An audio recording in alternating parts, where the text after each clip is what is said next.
तो नमस्कार, जय Hind, Vande Mataram. The crime series 18 के इस एपिसोड में मैं नीरज पुंडीर आप सभी का हार्दिक स्वागत और अभिनंदन करता हूं और उम्मीद करता हूं कि आप और आपका परिवार बिल्कुल स्वस्थ होंगे, सुरक्षित होंगे। कई बार पुलिस के सामने जब कोई केस आता है तो बड़ी शिद्दत के साथ पुलिस अपना काम करती है और पुलिस के काम को देखकर दिल रोमांच से भर जाता है।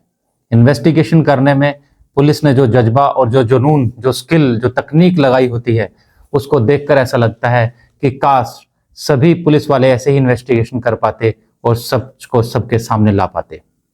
ऐसी ही एक रोमांचक कहानी आज मैं आपको सुनाने जा रहा हूं और आज की कहानी केरल से है। 19 साल पहले एक महिला का कत्ल होता है और न सिर्फ उस महिला का बल्कि उसकी 2 जुड़वा बच्चियों का भी कत्ल कर दिया जाता है, जो सिर्फ 17 दिन की ही थी। मतलब 17 दिन पहले ही उस मां ने उन 2 बच्चियों को जन्म दिया था। 19 साल बीत जाते हैं इस केस को सॉल्व करने में। 19 साल तक ये केस कभी पुलिस के पास रहता है तो कभी सीबीआई के पास रहता है, लेकिन लंबी जांच पड़ताल के बाद भी केस ठंडे बस्ते में चला जाता है। लेकिन कहते हैं ना कि ऊपर वाले के घर देर है अंधेर नहीं। 19 साल के बाद जब आर्टिफिशियल इंटेलिजेंस का जमाना आ गया, तब केरल पुलिस अपने दिमाग का इस्तेमाल करती है और आर्टिफिशियल इंटेलिजेंस के जरिए करोड़ों लोगों की भीड़ में कातिल को पहचानती है और कातिल को सलाखों के पीछे पहुंचाती है।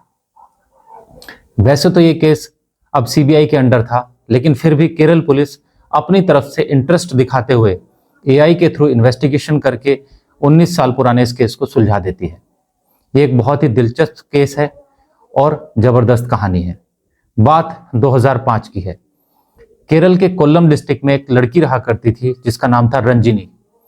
रंजिनी के गांव में ही, बल्कि उसके पड़ोस में ही एक लड़का रहता था और उसका नाम था दिविल कुमार।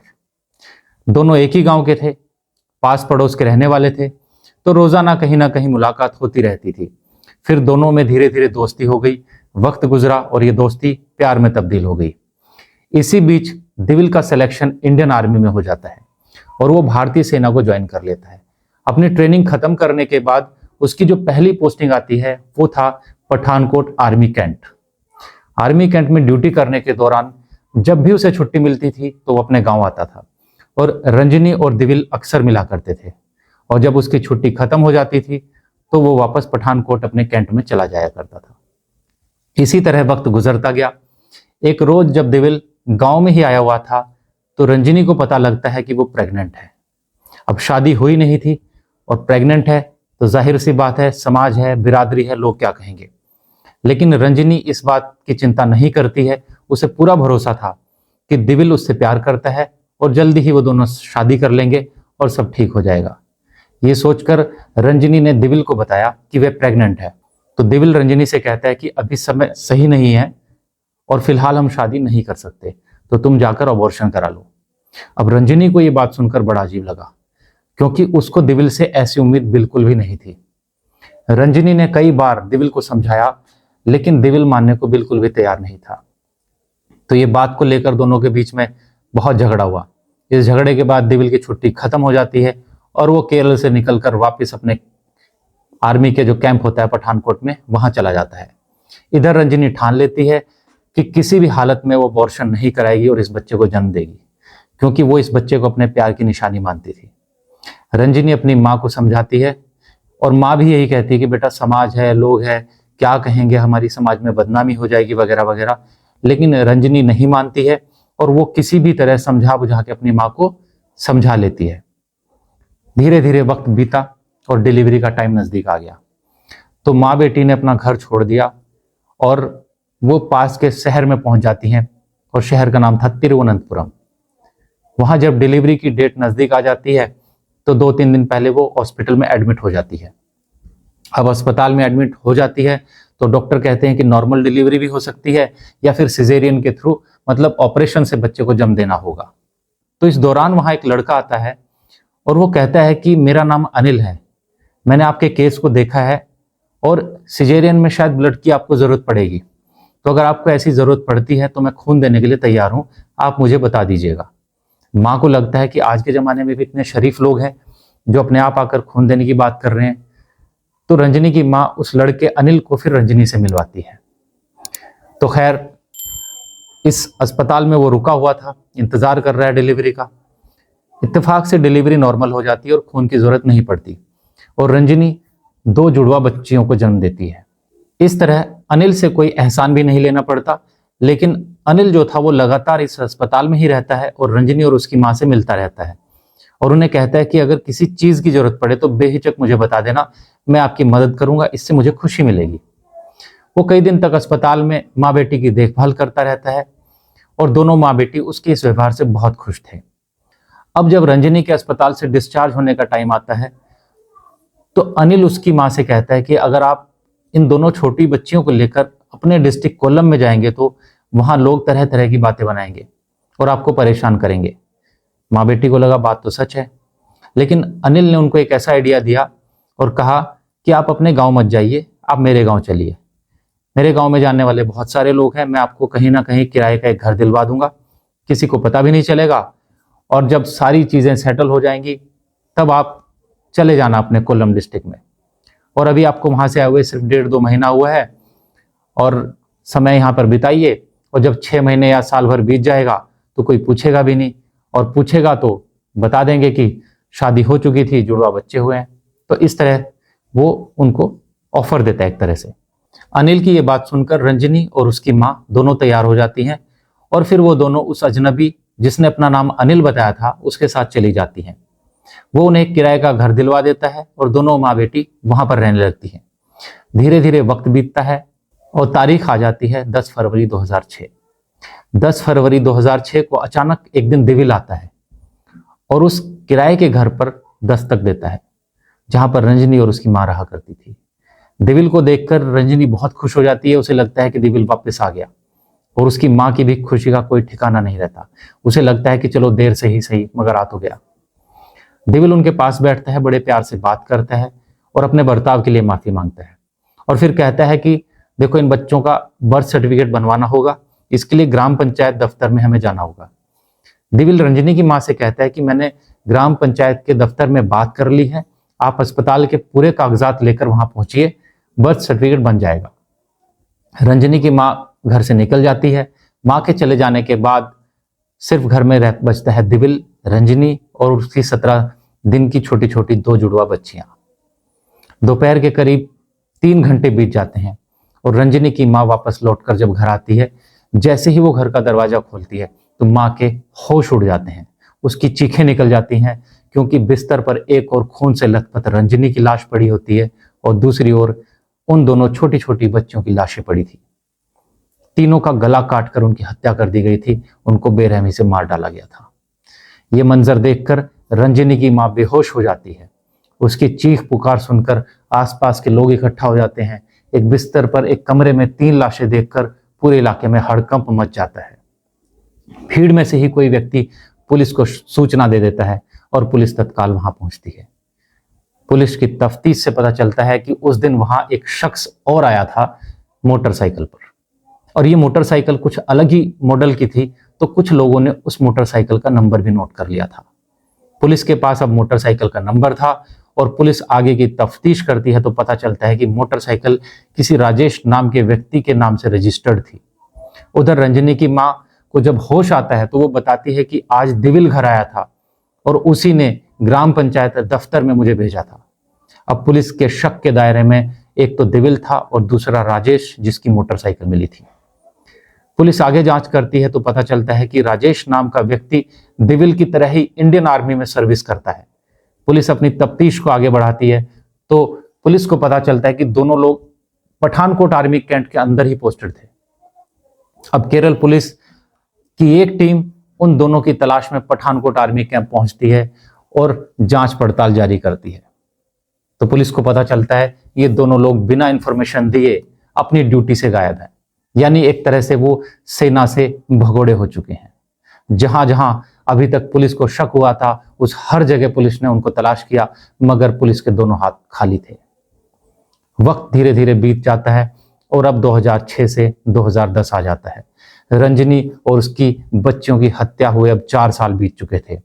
साल 2010 में रंजनी की मां के कहने पर यह केस केरल पुलिस के हाथ से लेकर सीबीआई के हवाले कर दिया जाता है और अब इस केस की आगे की जांच सीबीआई को करनी थी। जब एक केस सीबीआई को सौंप दिया जाता है तो सीबीआई दोबारा से रंजनी की मां का स्टेटमेंट लेती है। तो सीबीआई के हाथ एक अहम जानकारी लगती है, और यह जानकारी ये थी कि 2006 में जब रंजनी को 2 जुड़वा बच्चियां पैदा हुई थी और रंजनी को लगा कि दिविल उसको धोखा दे रहा है, उसने उसकी कोई खैर खबर नहीं ली है। ये भी नहीं पूछा कि अबॉर्शन कराया था या डिलीवरी हो गई, क्या हुआ क्या नहीं हुआ, कुछ भी ऐसा नहीं पूछा। तो इन सारी चीजों की वजह से रंजनी के दिल में एक गुस्सा भी था, और इस गुस्से के चलते उसने स्टेट वुमेन कमीशन यानी राज्य महिला आयोग में एक एप्लीकेशन डाल दी, और एप्लीकेशन में उसने लिखा कि ये मेरी 2 बेटियां हैं और इन दोनों बेटियों का पिता है वो दिविल है, वो इंडियन आर्मी में काम करता है। उसका पूरा एड्रेस लिख दिया, उसका मोबाइल नंबर और जो कुछ भी डिटेल उसके पास था वो सब उसने उस एप्लीकेशन में लिख दिया, और साथ ही डिमांड करी कि बच्चियों का डीएनए टेस्ट कराया जाए और ये साबित किया जाए कि दोनों बच्चियां दिविल की ही हैं। वो चाहती थी कि डीएनए टेस्ट के बाद सब कुछ क्लियर हो जाए और दिविल उसको अपनाए और शादी करे। ये अर्जी उसने 2006 में फरवरी के फर्स्ट वीक में ही दे दी थी। लगभग 2 या 3 फरवरी 2006 को उसने अर्जी दे दी थी, और कुछ ही दिन बाद 10 फरवरी 2006 को उसका और उसकी दोनों बच्चियों का कत्ल कर दिया जाता है। पहले केरल पुलिस ने केरल और पठानकोट आर्मी कैंप का चप्पा चप्पा छान मारा, और अब सीबीआई भी हर गली हर नुक्कड़ की खाक छान रही थी दिविल और राजेश की तलाश में। मगर केरल पुलिस के हाथ भी खाली रहे और अब सीबीआई के हाथ भी खाली थे। धीरे धीरे वक्त बीतता गया, लेकिन इन दोनों का कोई सुराग नहीं मिला। पहले केरल पुलिस और अब सीबीआई ने भी इस केस को ठंडे बस्ते में डाल दिया। हाँ, मगर एक चार्जशीट जरूर तैयार की और कोर्ट में पेश की, और यह कहा कि कातिल तो ये दोनों लोग ही हैं, दिविल और राजेश, मगर इनका अब तक कोई सुराग नहीं मिला। हमने हर तरीके से इनको ढूंढ लिया और अब इसको ही क्लोजर रिपोर्ट माना जाए। तो ये क्लोजर रिपोर्ट भी हो गई, ढूंढना भी बंद हो गया, और वक्त फिर बीतने लगा और आ गया 2024। 2024 में अचानक केरल पुलिस ने अपना एक अलग से डिपार्टमेंट खोला, जिसमें टेक्नोलॉजी के जरिए, डिजिटल टूल्स के जरिए, आर्टिफिशियल इंटेलिजेंस के जरिए उन पुराने केसेस को खोलकर सुलझाने की कोशिश की जाती है जो लंबे समय से बंद पड़े थे और जिनमें अपराधी अभी तक फरार थे और आजादी से घूम रहे थे। अब जो केरल पुलिस का डिजिटल विंग था, उसके पास हर तरह के सॉफ्टवेयर थे, टूल्स थे, एआई टेक्नोलॉजी से वो लैस था। तो ADG law and order Manoj Abraham के पास जब ये फाइल पहुंचती है और वो इस फाइल को देखते हैं, तो उन्हें पता लगता है कि ये केस तो अब सीबीआई के पास है और इनका इस केस से कोई लेना देना भी नहीं है। लेकिन फिर भी उनको ऐसा अंदर से फील होता है कि ये केस हमारे स्टेट की एक लड़की का और 2 मासूम बच्चियों की जान ले ली गई। तो वो अपना पर्सनल इंटरेस्ट दिखाते हैं और वो ठान लेते हैं कि हम इस केस को सॉल्व करेंगे। अब फोटो जितने भी होते हैं उनके, वो 19 साल पुराने होते हैं। तो इन फोटो को एडिट करके एआई के थ्रू अलग अलग तरीकों से इनको देखा जाता है, बनाया जाता है कि अगर दाढ़ी हुई तो कैसा होगा, दाढ़ी नहीं हुई तो कैसा होगा, बाल अगर ऐसे होंगे तो कैसा फोटो होगा, उम्र अगर इतनी है आज और 19 साल बाद कितनी उम्र होगी, कैसा चेहरा दिखता होगा। तो इस तरह से सारा वो प्रोसेस करके एआई के थ्रू बहुत सारे फोटोग्राफ्स बनाए जाते हैं, और पूरी दुनिया में केरल के जो लोग सोशल मीडिया पर एक्टिव थे, फेसबुक पर, उनके साथ एआई के थ्रू उनको मैच कराना शुरू किया जाता है। तो ये कोशिश लगातार जारी रहती है और ये काम करते केरल पुलिस को काफी समय हो जाता है, कई दिन लगते हैं। तो एक दिन पुलिस को जांच करते करते फेसबुक पर एक फोटो दिखाई देता है एक कपल का, जो उनकी शादी का फोटो था, और ये पुडुचेरी के रहने वाले प्रवीण कुमार के नाम से एक प्रोफाइल बना हुआ था, या उसकी वाइफ के नाम से था, लेकिन फोटो जो था वो प्रवीण कुमार का था।